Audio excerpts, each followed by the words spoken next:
El deporte en general produce diferentes sensaciones en las personas. En esta etapa del Mundial Qatar 2022 también se evidencian aspectos positivos del fútbol.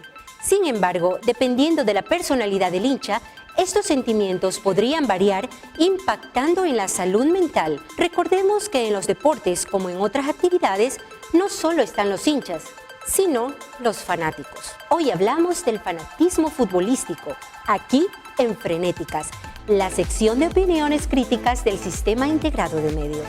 ¿Pero qué es el fanatismo?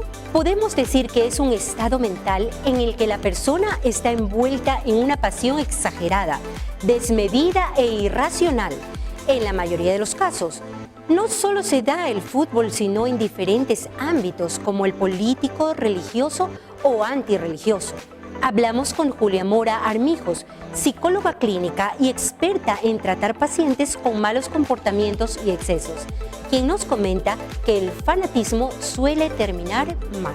El fanatismo es considerado como un apasionamiento que tiene una persona o un hincha hacia una actividad deportiva, física o religiosa. Las personas fanáticas tienden a desarrollar una obsesión por una actividad deportiva. Y es importante desde una mirada hacia la psicología saber que estas personas fanáticas tienden a tener baja autoestima, pensamientos negativos, irracionales, que le conllevan muchas veces a desarrollar muy poca o nada empatía. Es por eso que si estás atravesando por este fanatismo irracional, que muchas veces tienen tendencia a generar consecuencias de índole físico que pueden conllevar hasta la muerte o una agresión verbal o psicológica. Es importante que puedas pedir ayuda en terapia psicológica para que el psicólogo pueda trabajar desde una mirada hacia la terapia cognitiva, como trabajar sus pensamientos irracionales y también poder fomentar en estas personas una muy buena autoestima. Ahí viene la diferencia entre aquel hincha que alienta al equipo con aquel que ya ha caído en el fanatismo. Ya no estamos hablando de simplemente una pasión o una emoción. Estamos hablando de cómo pasa a convertirse en una obsesión descontrolada, sin límites ni matices. Hoy, la pasión y la rivalidad que genera el fútbol se manifiesta en violencia inevitablemente. Esta puede tener excesos mayores o menores, que están vinculados en muchos casos al alcohol o inclusive a las drogas. Es una ironía que estos factores estén asociados al fútbol, aunque hay que tener claro que finalmente el hincha no es el que hace el esfuerzo físico, sino el futbolista. Conversamos con Eduardo Salazar, quien nos cuenta la mala experiencia que vivió en el estadio.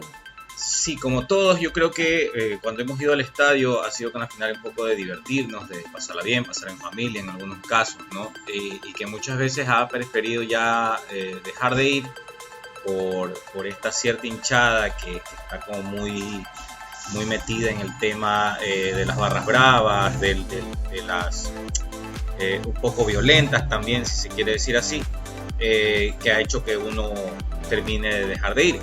Yo recuerdo la última vez que fui al estadio, fue hace bastante, de hecho, habrá sido por el 98, 2000, justamente en el Estadio Monumental, luego de un clásico del Astillero, entendiendo también que es un partido un poco complejo, porque se encuentran estas dos hinchadas que son bastante complicadas en cuanto a sus ánimos, y todo resultó en lanzamiento de piedras y bastantes problemas a la salida del estadio que complicó a muchas de las personas que estábamos ahí, que fuimos a ver el partido tranquilos.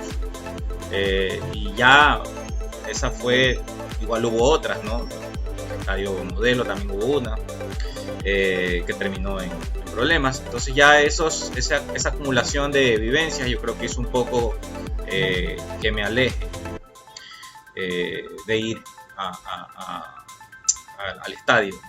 Tengo conocidos o gente que he visto y sé que también por los mismos motivos prefiere no ir, prefiere verlo desde la comodidad de su casa, y yo creo que eso también afecta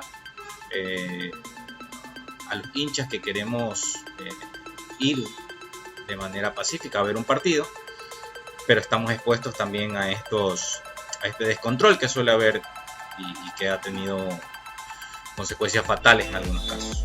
Aquí en el Ecuador, la violencia en el fútbol ya no es un fenómeno tan reciente.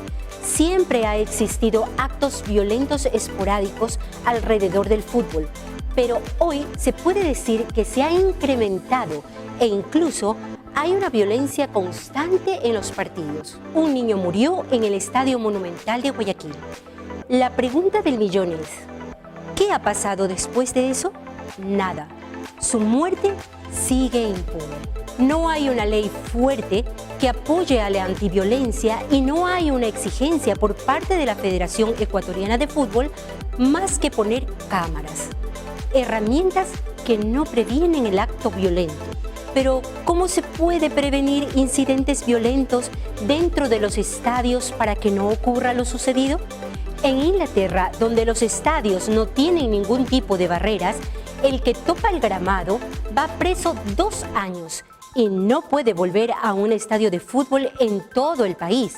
La foto y el registro de esa persona se difunden en la Unión Europea para que nunca más pueda asistir a un estadio de fútbol. Si bien es cierto, el reciente Código Penal de Ecuador estipula sanciones por actos violentos en escenarios deportivos, pero lo más importante es ejecutar de una manera más agresiva una ley con criterio y con organismo de control, para así poder erradicar la violencia de los estadios. Como decía, ¿qué sentido tiene gastar en cámaras si es que no hay el correcto control y finalmente no podemos llevar presa a una persona que comete un desmán?